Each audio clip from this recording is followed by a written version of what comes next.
Alors, je salue ceux qui sont ici ce matin. Je salue aussi ceux qui nous écoutent sur Zoom et ceux qui écouteront le message plus tard sur Internet. On poursuit notre série dans Saül et je ne sais pas si on peut, oui, et partager l'écran. OK, merci. Alors aujourd'hui, on va voir Saül et des conséquences inattendues.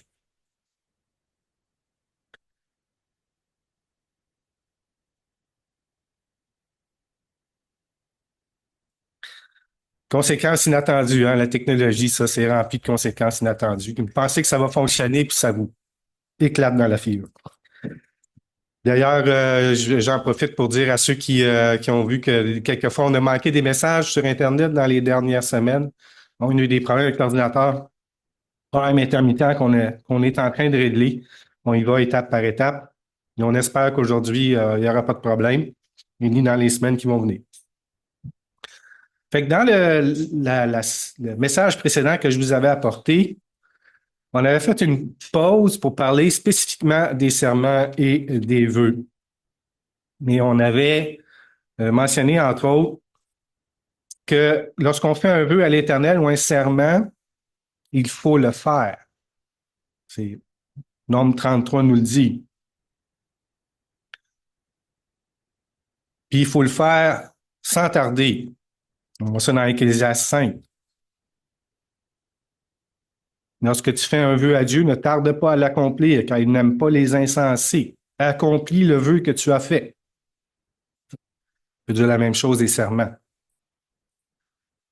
Dans l'Épître de Jacques, on avait vu que Jacques nous disait, puis le Seigneur aussi nous disait la même chose dans le Sermon sur la montagne. Avant toute chose, mes frères, ne jurez ni par le ciel, ni par la terre, ni par aucun autre serment, mais que votre oui soit oui, que votre non soit non, afin que vous ne tombiez pas sous le jugement. Et on avait, dans le message précédent, concilié un peu ces deux points de vue-là, que dans l'Ancien Testament, on voyait des serments et des vœux, et que dans le Nouveau, on semble dire, touchez pas à ça. Alors, on a vu qu'il y avait deux points de vue. Il y a un point de vue littéral, où il y a des frères et des sœurs qui vont s'abstenir de faire tout serment et tout vœu.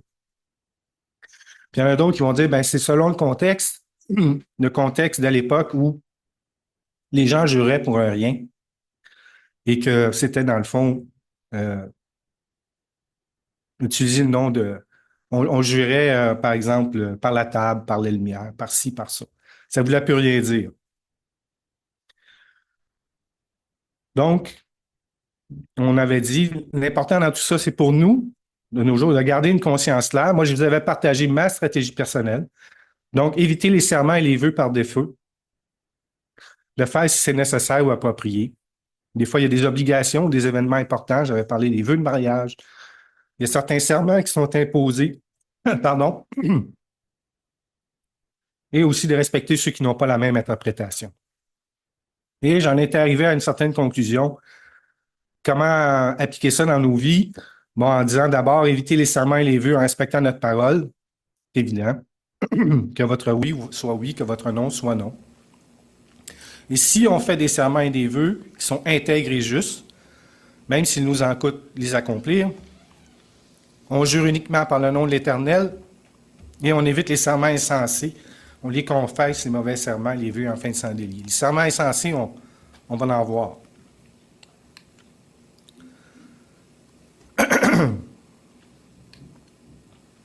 Vive la technologie. Est-ce que la curseur est dans la fenêtre? Ah. Bon, un petit diagramme.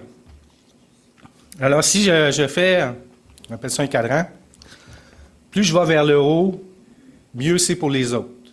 Plus je vais vers le bas, pire c'est pour les autres. Même c'est une perte.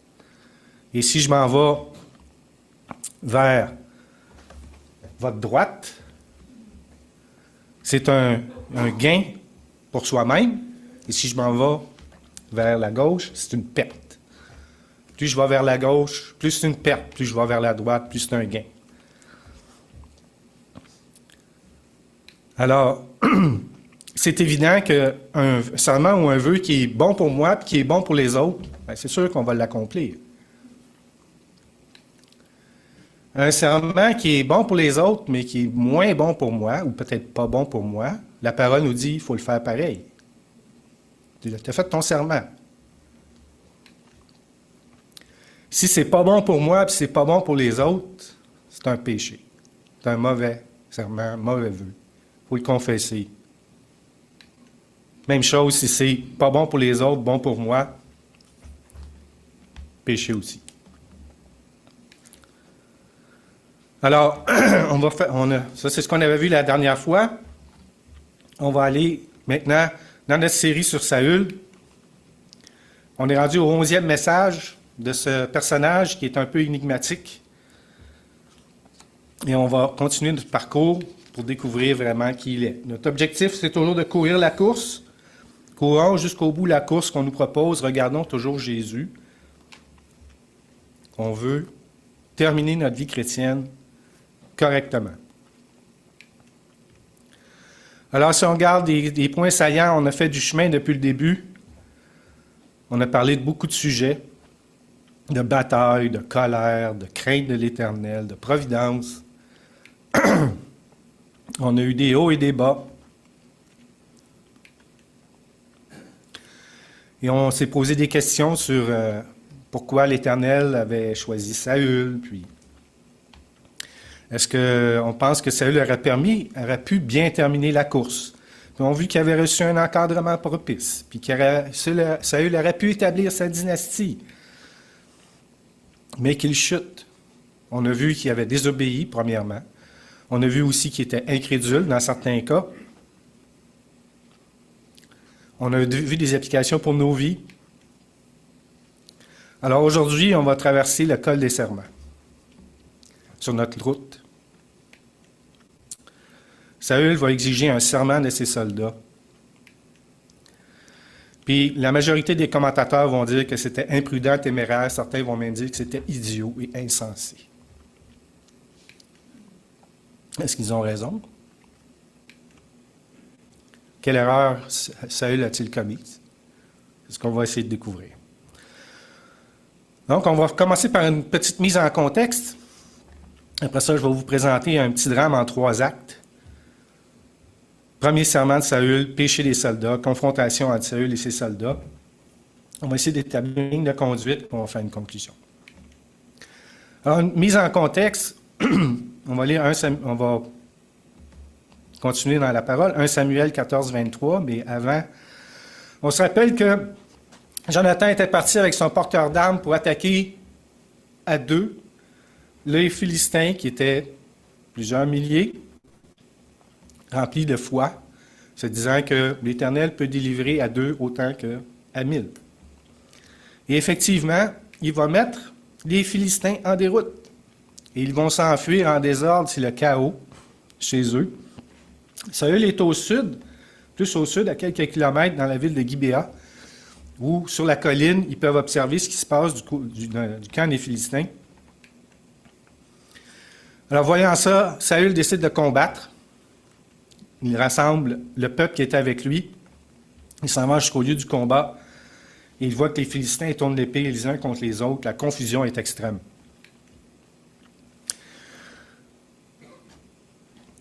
Quand les Philistins avaient envahi le territoire,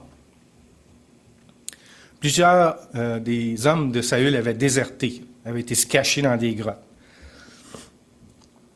Quand ces gens-là apprennent que les Philistins fuient, ils se mirent à les poursuivre dans la bataille. Alors, ils se rejoignent à ceux qui étaient restés avec Saül. Ça nous dit, 1 Samuel 14, 23, « L'Éternel délivra Israël ce jour-là, et le combat se prolongea jusqu'au-delà de Beth-Aven. » Alors, c'est clair que c'est l'Éternel qui a donné la victoire. La bataille est déjà gagnée. Saül, Jonathan et les soldats, ils ont un rôle, on va dire, participatif. C'est une occasion de mettre leur foi en pratique, mais c'est l'Éternel qui a fait le travail. Alors, on va rentrer dans notre pièce en 3 actes. Conséquences inattendues. L'acte premier, le premier serment de Saül, 1 Samuel 14, versets 24 à 30. On va lire le texte. La journée fut fatigante pour les hommes d'Israël. Saül avait fait jurer le peuple en disant, « Maudit soit l'homme qui prendra de la nourriture avant le soir, avant que je me sois vengé de mes ennemis, et personne n'avait pris de nourriture. » Tout le peuple était arrivé dans une forêt où il y avait du miel à la surface du sol. Lorsque le peuple entra dans la forêt, il vit du miel qui coulait, mais nul ne porta la main à la bouche, car le peuple respectait le serment. Jonathan ignorait le serment que son père avait fait faire au peuple. Il avança le bout du bâton qu'il avait à la main, le plongea dans un rayon de miel et ramena la main à la bouche, et ses yeux furent éclaircis. Alors quelqu'un du peuple lui adressant la parole dit, « Ton père a fait jurer le peuple en disant, « Maudit soit l'homme qui prendra de la nourriture aujourd'hui. » Or, le peuple était épuisé. Et Jonathan dit, « Mon père trouble le peuple. Voyez donc comme mes yeux se sont éclaircis, parce que j'ai goûté un peu de ce miel. Certes, si le peuple avait aujourd'hui mangé du butin qu'il a trouvé chez ses ennemis, la défaite des Philistins n'aurait-elle pas été plus grande? » Jonathan pose la question. Alors, regardons ça un petit peu plus en détail. Les motivations qui ont peut-être poussé Saül à faire ce serment-là, faire ce serment-là. Alors ici, dans le texte, on a vu beaucoup le mot « peuple ». Dans ce contexte-là, c'est les gens qui l'accompagnent, c'est les soldats de l'armée. Ce n'est pas tout Israël, c'est ceux qui sont avec lui. Pourquoi imposer un serment? Mais on peut penser que, étant donné qu'un grand nombre de soldats avaient déserté, Saül voulait s'assurer qu'il lui serait fidèle et qu'il ne se garocherait pas sur le butin. En les disant, vous ne touchez pas au butin, vous ne mangez pas. Ça les fixait sur l'objectif que Saül s'était donné. Son plan, c'était, il voulait se venger de ses ennemis. Bon, ses ennemis, c'est les Philistins, c'est la même chose, c'est les ennemis du peuple dans le fond. Mais on voit chez Saül cette idée-là que c'est personnel.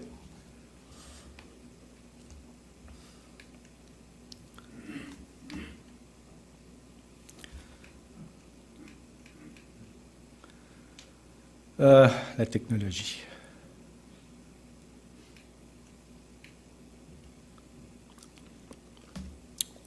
Peux-tu avancer le... Oui, OK. Alors, le jeûne. Saül choisit d'imposer un jeûne. Le peuple doit jeûner jusqu'au soir. Pas de nourriture, autrement dit. Les boissons sont permises, typiquement. Mais on convient, en tout cas, vous admettrez que ce n'est pas conventionnel dans un combat d'imposer un jeûne. Il lie le peuple avec ça. Des exemples de jeûne en groupe, dans les Écritures, il y en a une vingtaine.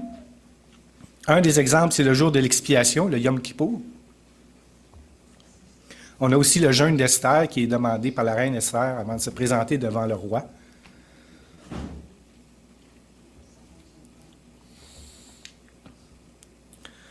Les jeûnes seuls, c'est une action volontaire, les jeûnes personnels. Généralement, le jeûne, dans les Écritures, c'est une expression d'humilité, quand il y a un deuil, de la repentance, le sérieux de la prière, le désir de s'approcher de l'Éternel. On ne voit pas vraiment ça pendant un combat. Alors, juste pour un petit exemple, le Yom Kippour, jour de l'expiation, c'est une fête annuelle où le sacrificateur entrait dans le lieu très saint pour la purification des péchés du peuple. Il appelait ça le sabbat des sabbats. Il y avait une interdiction stricte de travailler sous une peine sévère. C'était pour l'humiliation des âmes. Et c'est une fête qui est encore observée en Israël. Il y a de multiples services religieux. Pas d'émission de radio ou de télévision ce jour-là. Pas de circulation de voitures. En fait, ce que vous voyez ici là, sur une autoroute, il y en a qui appellent ça le jour des bicyclettes, parce que les enfants, ceux qui n'ont pas fait leur bar mitzvah, ou je ne me rappelle pas du nom chez les filles, mais eux, ils peuvent sortir puis ils vont se promener sur les autoroutes à bicyclette parce qu'il n'y a pas de voiture. Ils peuvent se promener comme ça, sans danger. Il y a un jeûne de 25 heures qui est demandé. Aucune consommation de nourriture ou boisson pendant le Yom Kippour, semble-t-il. Or, le 6 octobre 1973, le jour du Yom Kippour, une coalition formée par la Syrie et l'Égypte attaque Israël. Ils en profitent. Pas de radio, pas de télé. Tout le monde chez eux. On va les attaquer. L'effet de surprise est amplifié par le sabbat. L'état-major, évidemment, l'armée israélienne est beaucoup basée sur la rapidité d'activation de ses réserves. Alors, l'état-major, faut-il lever les interdictions incluant le jeûne? Ben oui, c'est sûr. Le pays est attaqué. Les premières choses que les soldats ont fait, c'est manger. Alors, on voit que c'est un serment inapproprié. L'objectif est peut-être louable, libérer Israël de l'oppression des Philistins, mais la méthode est discutable. On ajoute un désavantage aux soldats, parce que, premièrement, les Israélites étaient en nombre inférieur aux Philistins. Ensuite, on a vu que seuls Saül et Jonathan avaient une épée.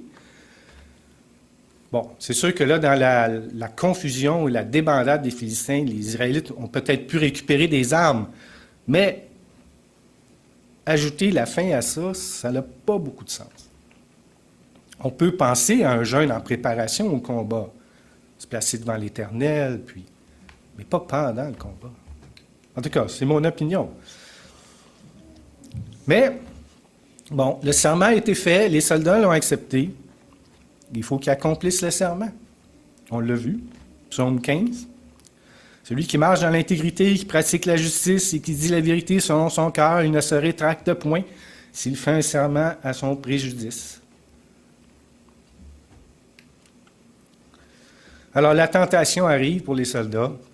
Le miel dans la forêt. Le sucre, c'est une source d'énergie rapide pour quelqu'un qui a faim et qui est épuisé. On le voit souvent dans le texte, les soldats sont épuisés, les soldats sont fatigués. Mais ils tiennent bon, ils s'abstiennent de manger. Mais ils ne préviennent pas Jonathan. On ne sait pas quand Jonathan est venu se greffer au groupe, parce que lui, on a vu qu'il était parti avec son porteur d'armes, attaqué tout seul. À un moment donné, Jonathan revient avec le groupe. Jonathan, lui, le texte nous dit qu'il ne sait pas que ce serment-là a eu lieu. Il prend du miel, ses yeux sont éclaircis. Ensuite, il y a un soldat qui dit « Ah, attention, hein, il y avait un serment qui liait le peuple.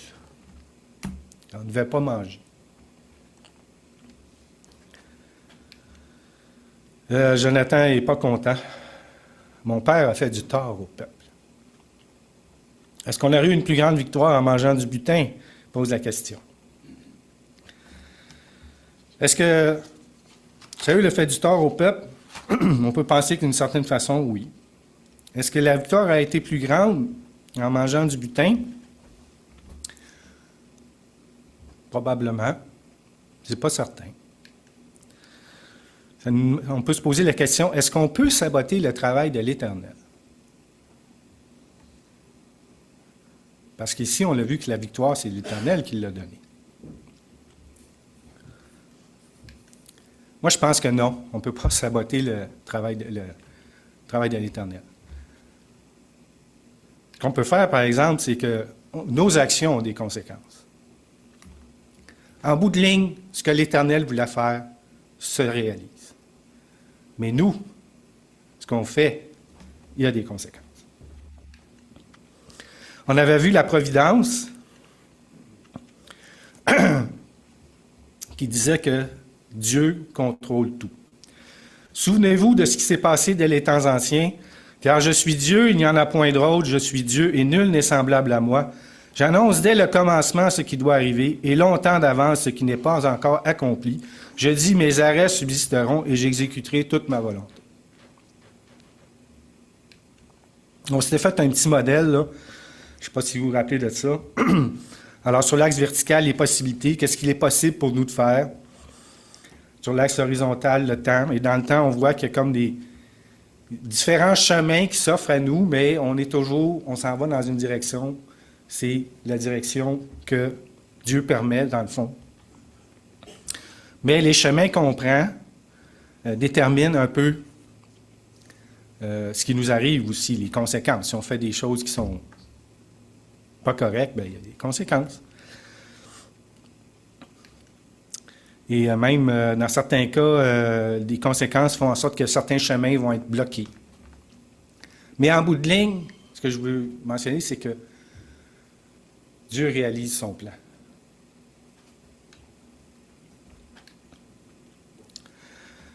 Alors, le soir a tombé. Saül a sous-estimé ce que ça prendrait comme effort ou comme temps pour atteindre son objectif. Mais comme le soir tombe, les soldats sont libérés du serment. L'acte 2, le péché du peuple. On continue notre lecture. Ils battirent ce jour-là les Philistins depuis Michmash jusqu'à Ajalon. Le peuple était très fatigué. Et il se jeta sur le butin. Il prit des brebis, des bœufs et des veaux. Il les égorgea sur la terre et il en mangea avec le sang. On le rapporta à Saül et on lui dit, « Voici le peuple pêche contre l'Éternel en mangeant avec le sang. » Saül dit, « Vous commettez une infidélité. Roulez à l'instant vers moi une grande pierre. » Puis il ajouta, « Répandez-vous parmi le peuple et dites à chacun de m'amener son bœuf ou sa brebis et de l'égorger ici. Vous mangerez ensuite et vous ne pécherez point contre l'Éternel en mangeant avec le sang. » Et pendant la nuit, chacun parmi le peuple amena son bœuf à la main afin de l'égorger sur la pierre. Saül bâtit un autel à l'Éternel. Ce fut le premier autel qu'il bâtit à l'Éternel.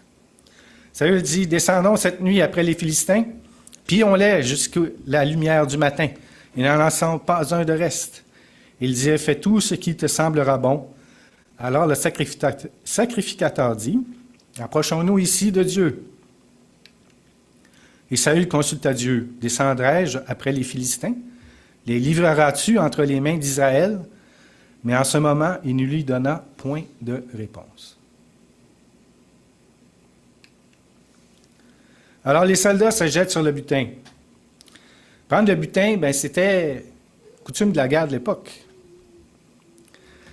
On s'appropriait le bien des vaincus. Il y avait des règles pour le partage. Vous pouvez voir ça dans Nombre, chapitre 31. Ceux qui se rappellent les campagnes de David aussi se rappellent que lui aussi avait fait des règles pour le partage du butin. Alors, une armée en campagne, le butin d'une armée en campagne qu'on peut espérer avoir de ça, c'est du bétail, typiquement. Puis pour les Israélites qui sont des agriculteurs, des fermiers, c'est un revenu qui peut être important. Alors, le péché des soldats, ils se précipitent, la faim les tenaille, ils sont pas capables d'attendre. On se rappelle que c'est la nuit, l'ennemi pourrait surgir. Les Philistins, ils ont peut-être repris leur sens. Alors, ils vont violer une des règles alimentaires les plus importantes. Ils mangent la viande avec le sang. Bon, vous trouvez ça dans Lévitique 7, 26, 27. C'est un exemple. On le voit aussi dans Deutéronome 12, 15, 16, qu'on ne mange pas de la viande avec le sang. Lévitique 19, 26 aussi. La même interdiction est répétée plusieurs fois dans les Écritures. Interdiction de manger le sang. On a ici des similitudes qui apparaissent. Autant Jonathan que les soldats ont mangé ce qui était interdit. On voit aussi que le chaos maintenant s'installe chez les Israélites. Il était chez les Philistins, mais maintenant il est chez les Israélites.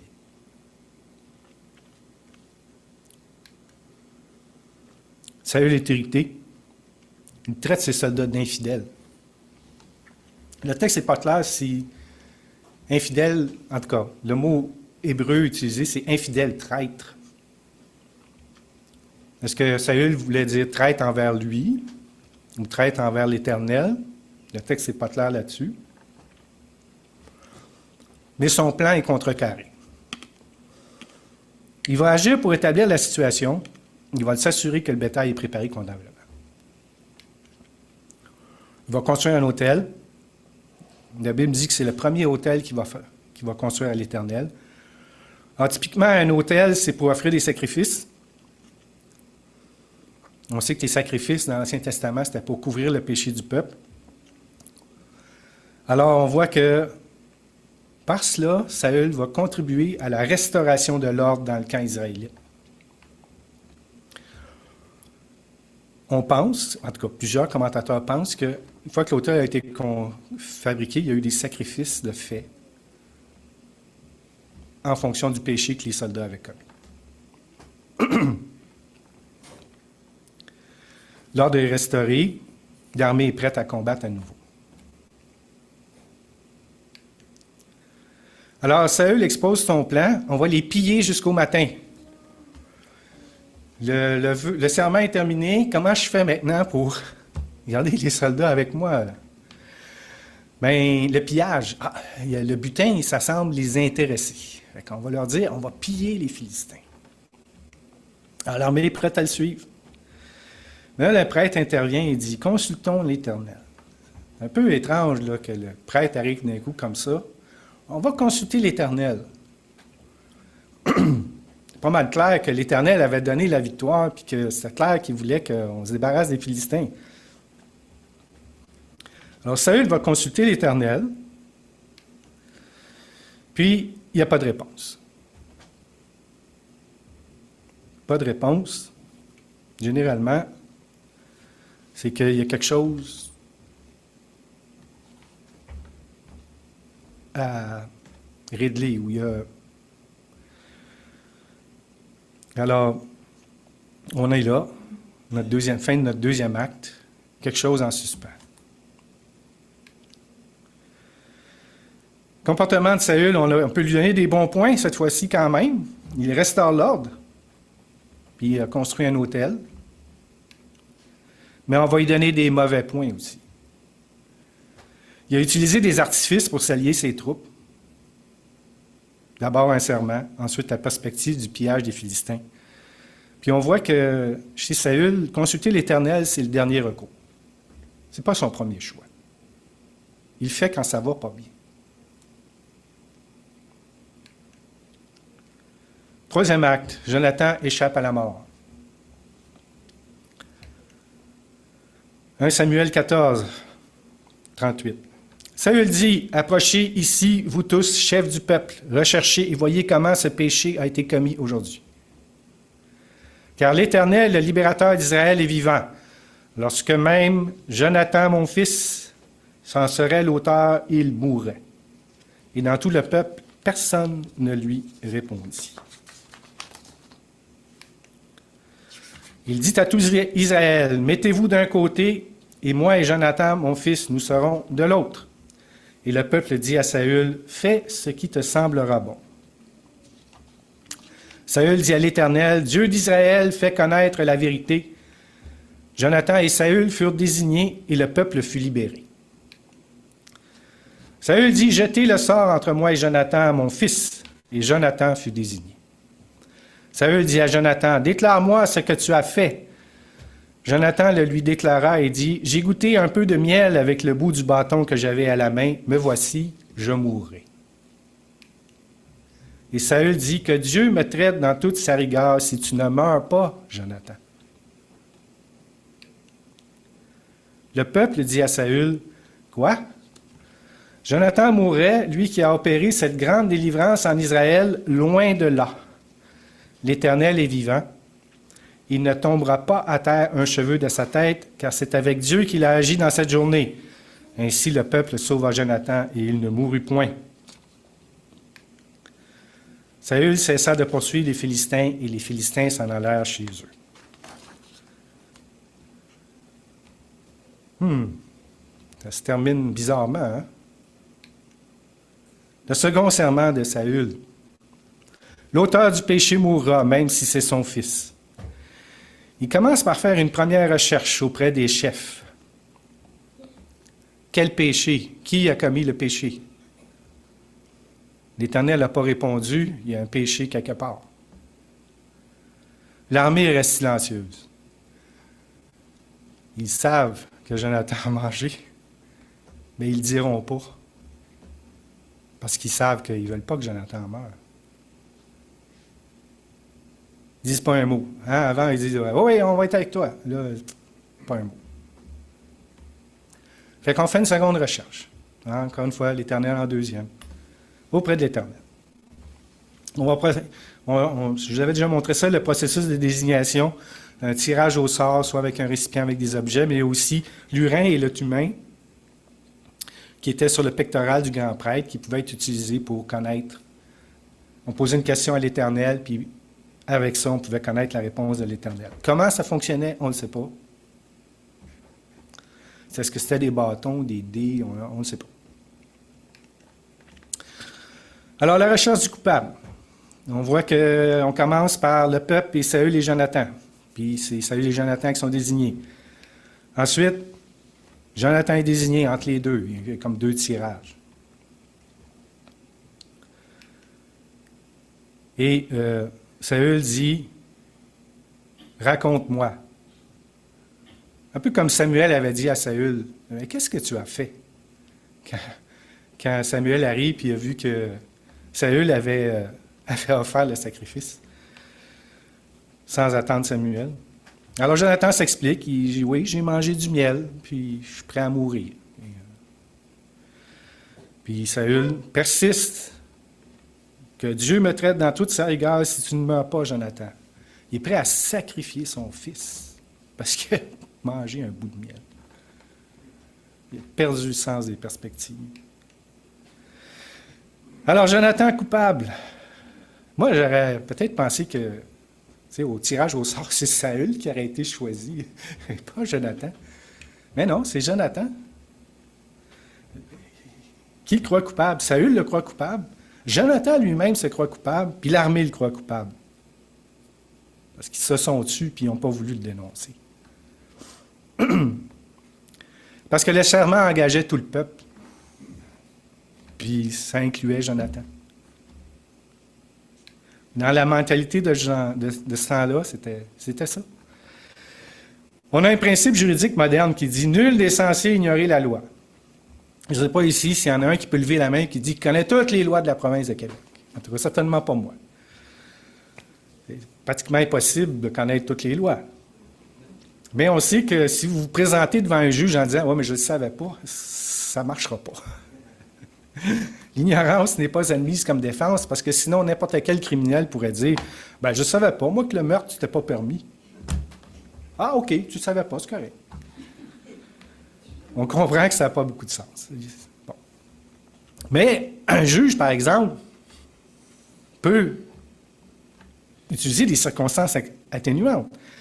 Je veux dire, il pourrait dire, OK, d'accord, tu as violé le serment, mais tu ne savais pas, puis on comprend, puis, tu sais, je veux dire, donner des circonstances atténuantes. Là, Saül, il a exclu, il dit, non, j'ai fait un deuxième serment, le coupable va mourir. Avant même de savoir c'était qui le coupable et les circonstances, il va mourir. Pas très sensé, à mon avis, non plus, à ce niveau-là. Mais l'armée fait un contre-serment. L'armée a dit non. Là. Eux aussi, ils font un serment. Personne ne va toucher à un cheveu de Jonathan. Opposition directe au roi. Là, on est comme dans une impasse. Deux serments contradictoires. Comment qu'on peut sortir d'une impasse comme ça? Là, pour sortir de l'impasse, ça a pris le rachat de Jonathan. Quand ça dit dans le texte « l'armée sauva Jonathan », le terme hébreu qui est utilisé, c'est « l'armée racheta Jonathan ». Puis quand on parle de rachat, ça veut dire qu'il y a eu un substitut. Quel genre de substitut, on ne sait pas. Un animal.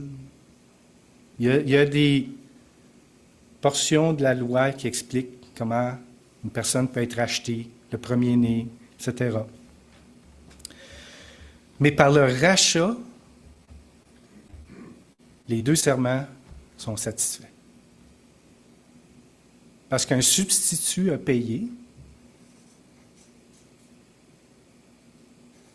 La condamnation de Saül a été faite. Parce qu'un substitut a payé, Jonathan a été sauvé.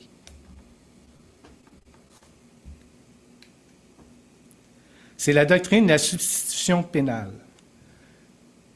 Christ mort à notre place.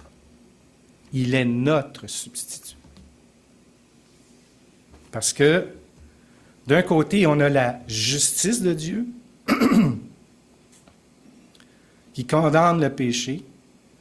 De l'autre côté, on a l'amour de Dieu qui veut qu'on soit avec lui. On voit encore, c'est comme les deux oppositions.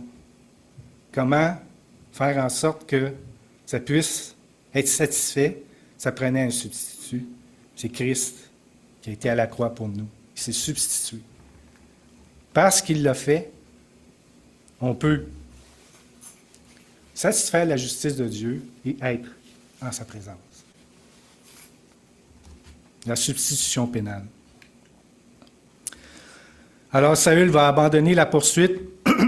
Les Philistins vont rentrer chez eux. La menace est écartée temporairement.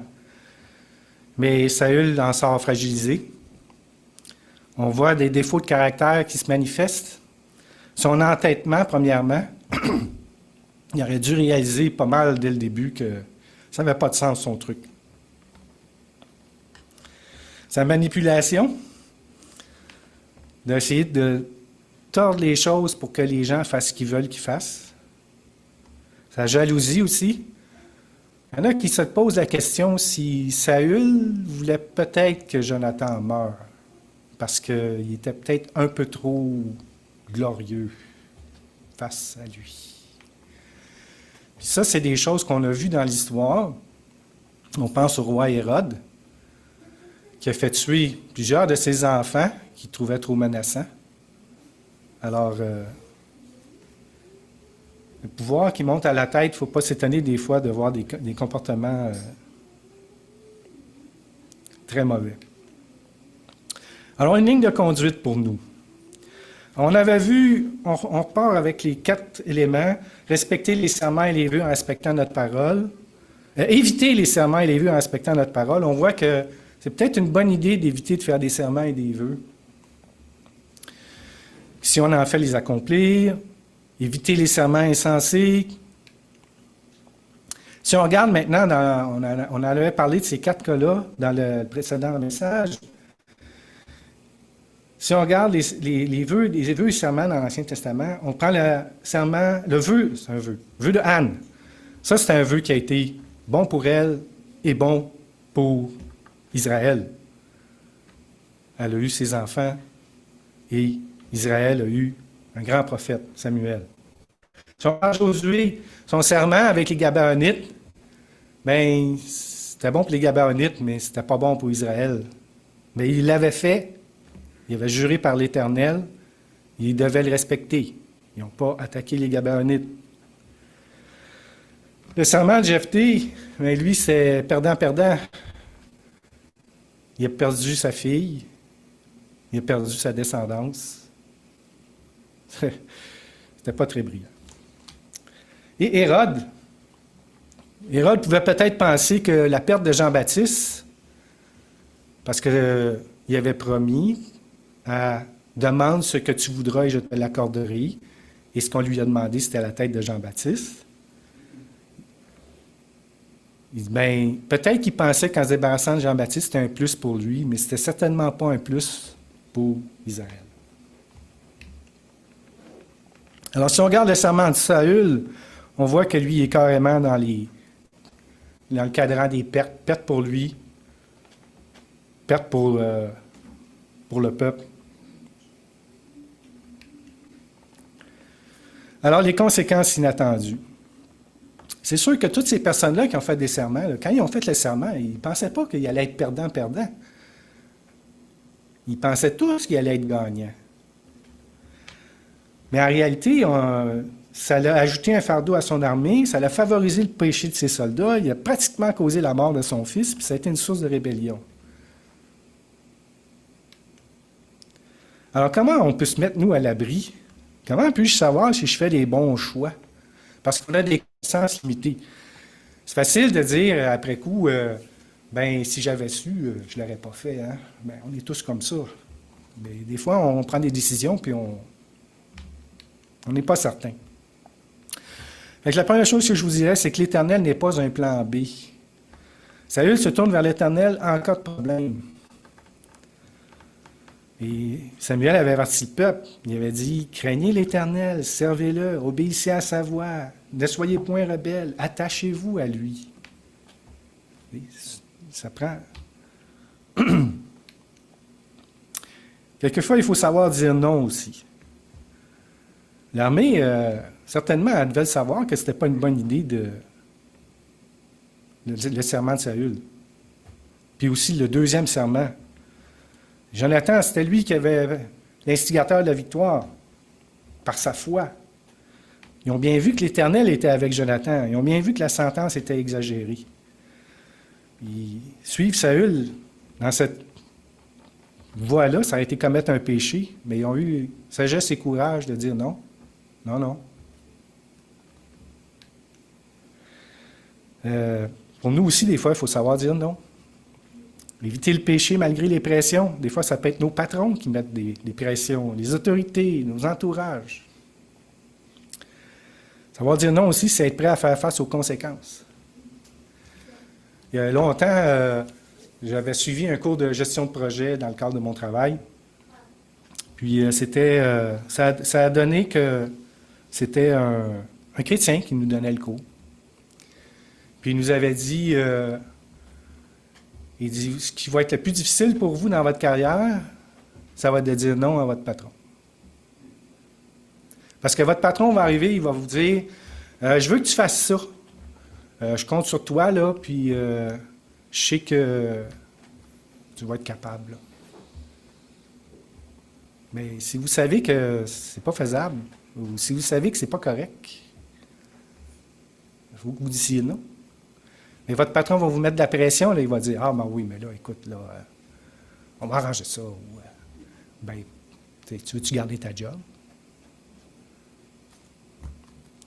Fait qu'il dit, il faut que vous soyez prêts à faire face aux conséquences. Fait qu'il dit, moi, je me suis toujours préparé un fonds de réserve pour des cas comme ça. Il dit, si jamais je suis obligé de quitter, je quitte. Mais je suis prêt.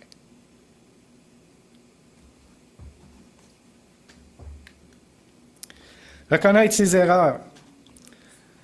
Évitons de nous enfoncer. Attention à l'entêtement orgueilleux. Ouais, des fois on s'entête. J'ai raison. Ouais, là.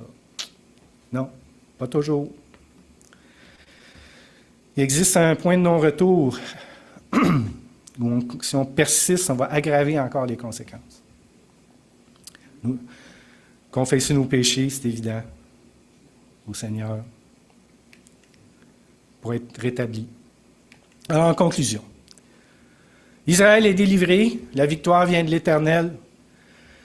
Les serments de Saül ont désavantagé les Israélites. Jonathan est racheté. Lui, il a vécu le haut, puis après ça, il a vécu le bas. Dans la même journée, libérateur, condamné à mort. Racheté. Je pense qu'il comprenait ce que ça voulait dire, le rachat. Saül est sur une mauvaise pente, puis on ne se cache pas, ça va continuer de descendre. C'est un répit temporaire pour Israël. Il y aura d'autres combats, d'autres bagarres. Mais moi, je peux dire que je suis délivré. Le salut vient de l'Éternel. Jésus s'est offert comme substitut. Je suis racheté en l'acceptant comme sauveur. Je peux avancer et mon salut est permanent. On ne se le cache pas, là, la justice de Dieu est là. L'amour de Dieu est là, mais la justice de Dieu est là. Les deux, il faut que la justice aussi soit satisfaite. Sans substitut, Sans Christ, impossible. Je vous encourage à toujours viser ce qui est juste et bon. Agir comme il se doit. En anglais, on dit « do the right thing ». Suivre l'exemple du Seigneur Jésus, qui revient à notre verset fort. Cours, regarde à Jésus. Que la grâce du Seigneur Jésus-Christ soit avec vous. Je termine le message d'aujourd'hui. La prochaine fois, on va voir un cas très épineux. C'est quand Samuel va demander à Saül d'attaquer et de détruire les Amalécites. Alors, merci de votre attention. Et puis, je crois, je vais laisser la parole à Luc.